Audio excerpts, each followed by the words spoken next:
Els pressupostos 2017 de la Generalitat continuen el seu tràmit. Acaben de superar les esmenes en la totalitat presentades per l'oposició. Els vots contraris de Junts pel Sí i l'abstenció de 8 diputats aconsegueixen que aquestes esmenes no prosperin i ara és el Consell Polític de finals de gener de la CUP el que decidirà si finalment els pressupostos seran aprovats.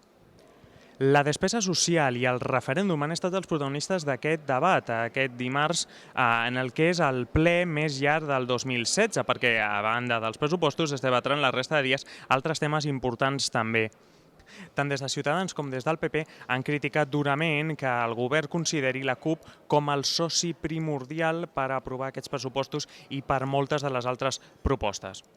Malgrat tot, Joan Coscubiela, de Catalunya Sí que es pot, ha recordat que la veritable aliança econòmica al Parlament és la que fan Junts pel Sí, el PP i Ciutadans. Si els pressupostos de 2014 van ser considerats els últims de l'autonomisme i els de 2015 els de la consulta del 9N, l'any 2017 és considerat per Junts pel Sí l'any de la democràcia.